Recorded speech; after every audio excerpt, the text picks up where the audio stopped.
Welcome to another edition of Baseball for Maniacs. Spring training has officially started. WBC is around the corner, and everybody's getting excited. Baseball is officially here, and projections are coming out. We're starting to see guys really dig in and dive into what they're seeing, and we're only 2-3 days into spring training.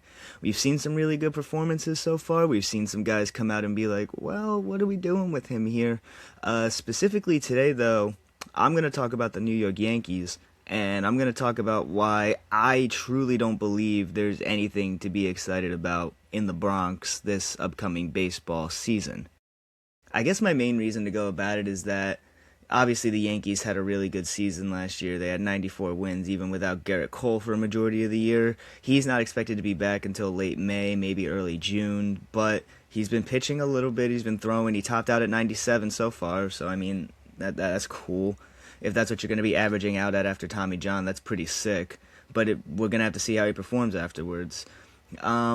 Basically, my whole point about this is that the Yankees are running it back, and this is a team that needed to upgrade, and they literally did not upgrade in any way, shape, or form. If I was a Yankee fan, I would be furious with this offseason, because what exactly did you guys do?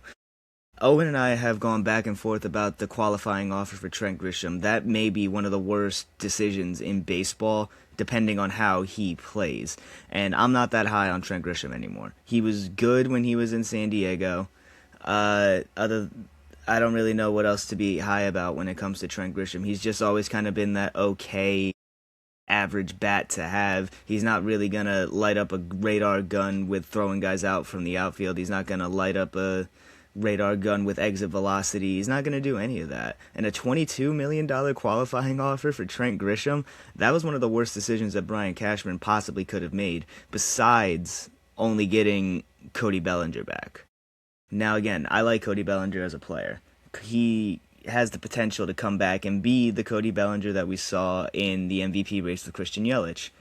But that can't be your big acquisition. And especially when it's not even an acquisition, it's just bringing a guy back. When you look at what the Yankees could have done, they definitely needed to improve at shortstop. Anthony Volpe is not the future at shortstop. I don't care what anybody says. I don't think he had a down year. I think that is going to be the consistent level of play that we get from a shortstop like Anthony Volpe.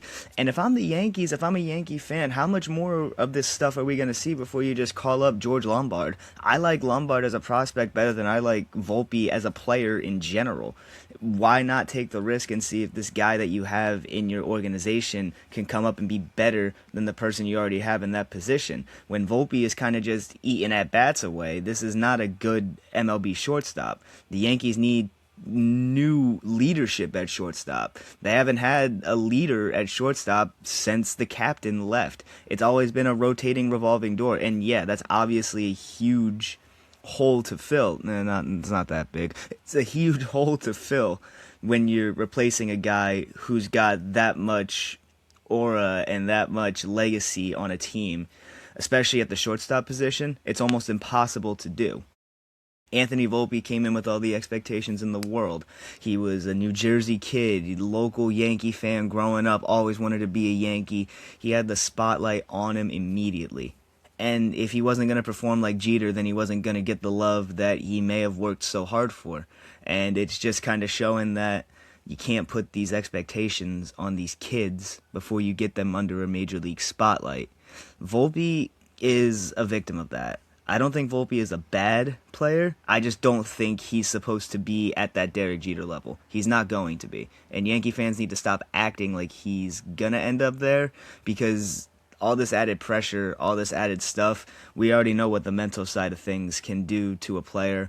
We know what the mental side of things can do to anybody. That plays a huge factor in development. It plays a huge factor in overall just play. And the negativity that Anthony Volpe has received this past season going into the 26th season, this is the year he's got to show it. This is the year that he's got to be like, all right, yeah, I can be that Jeter. Otherwise, he might end up being the biggest what if in Yankee baseball history. But to go back onto what I was saying about calling up these prospects, the Yankees have done this thing where they keep these guys in the minors and they just let them rot. and that's kind of killed the development of a couple of these guys. Jason Dominguez being the biggest one in particular, because this was a kid that we were told about for months, years, when they first got him. They call him the Martian. He's supposed to be the best switch hitting left fielder, outfielder in general in baseball. What he's supposed to be is the likes of stuff that we haven't seen. That's the hype level that this guy was getting, and now it's a question of whether or not he's even going to be the starting left fielder. They have it listed that Bellinger's going to be in left, Grisham's going to man center field, and then obviously Aaron Judge is going to be in right. What's the point of saying all these things if you like, obviously you can't predict that they're going to work out. You can't predict that prospects are going to be exactly what they're touted to be. That's the whole point of it. But the point being is that when you hype up somebody to that point and they sit in like a outfield sixth in your depth chart or outfield 5 in your depth chart, that's not successful. You ruined his development for what? To keep Giancarlo Stanton in the outfield at some points when he didn't need to be. Obviously, they had Juan Soto, so you're not going to start anybody over Juan Soto. You're not going to start anybody over Aaron Judge. But what were we doing in center field? Like, Judge was in center field for certain points. You had Juan in right, or left, I should say. Like, what was the point? You could just have Judge man his own position in right field where they have his own section in right field. The judges' chambers are literally in right field in Yankee Stadium.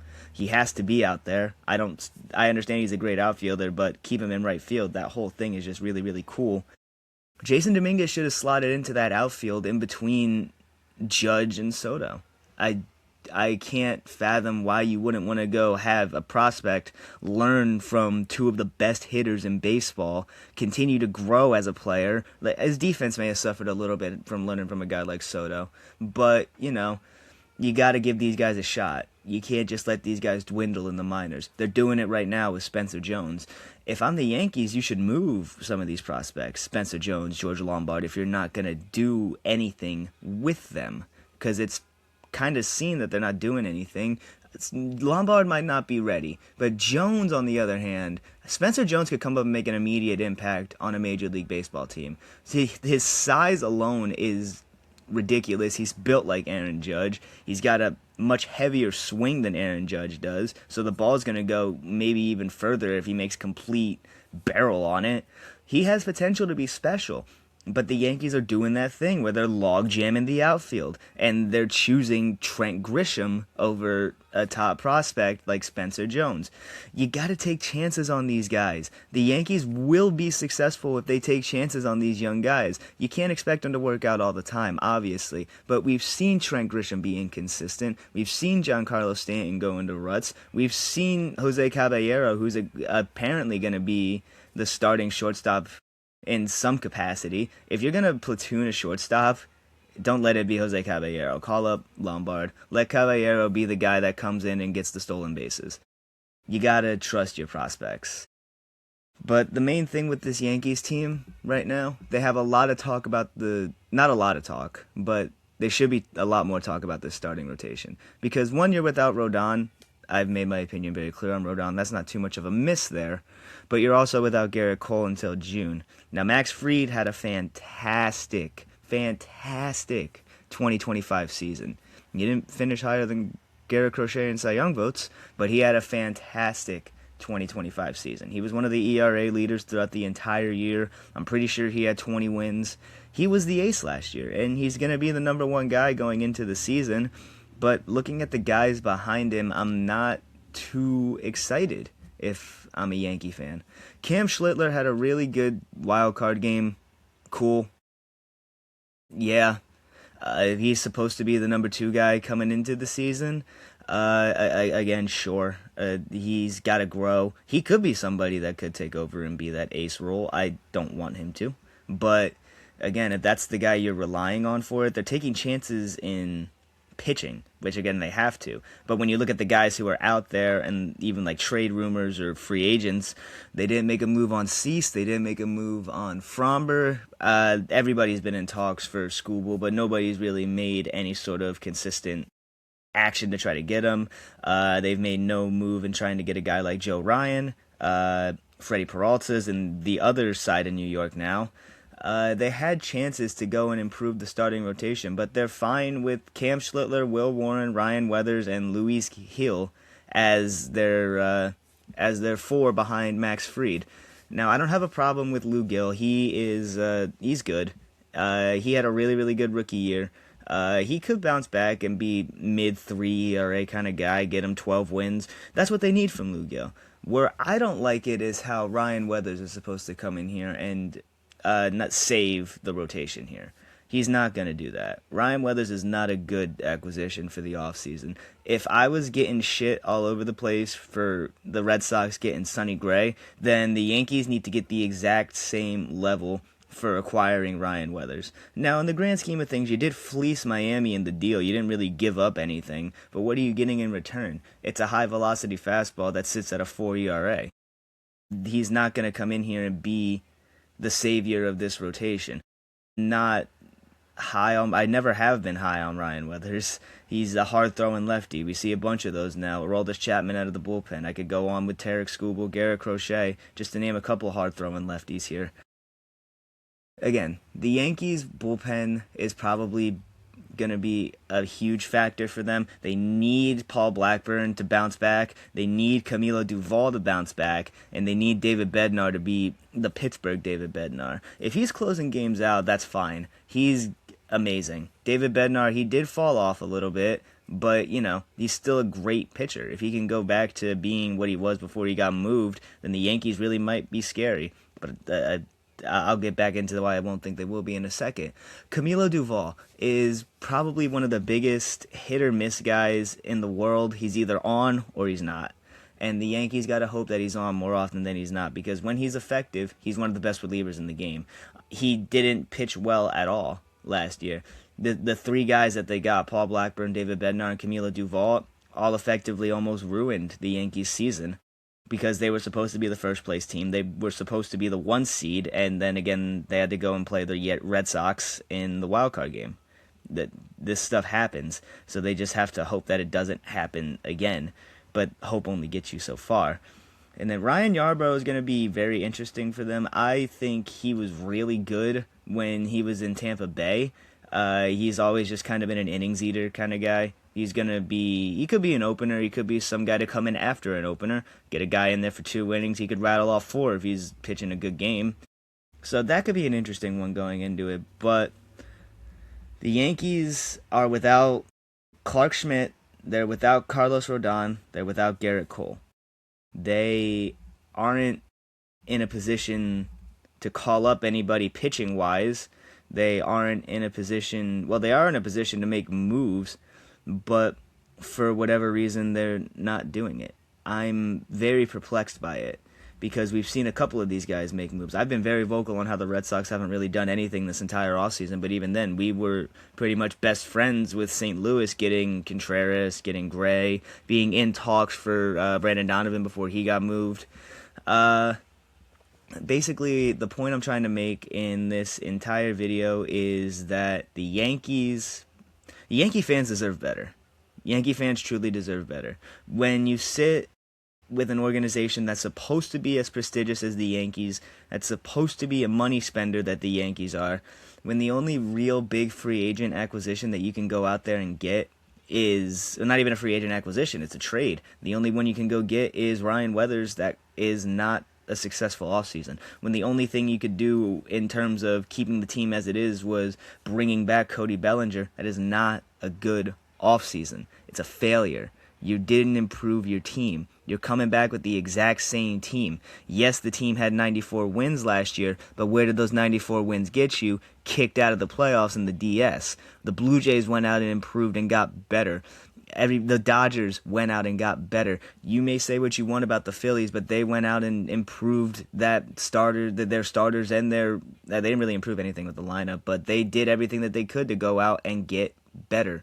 They brought back Schwarber. They're running it back. I don't think they should run it back. Those two teams shouldn't run it back. I'll let Owen do all that and tell you why the Phillies shouldn't have run it back. He's been doing it all offseason pretty much.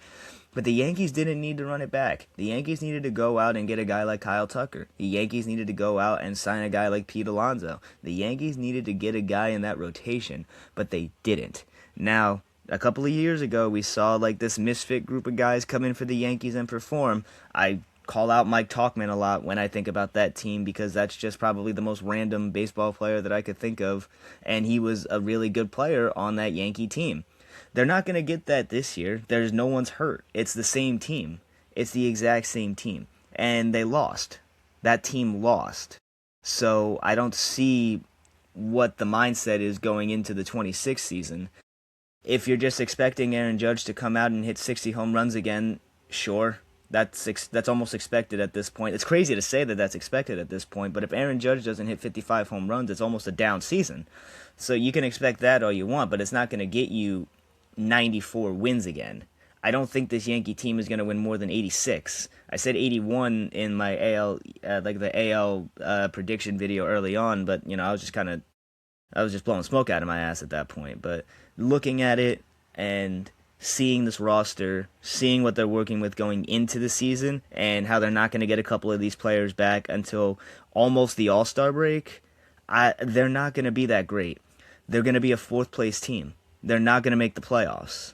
And if I'm a Yankee fan, I would be incredibly upset about that.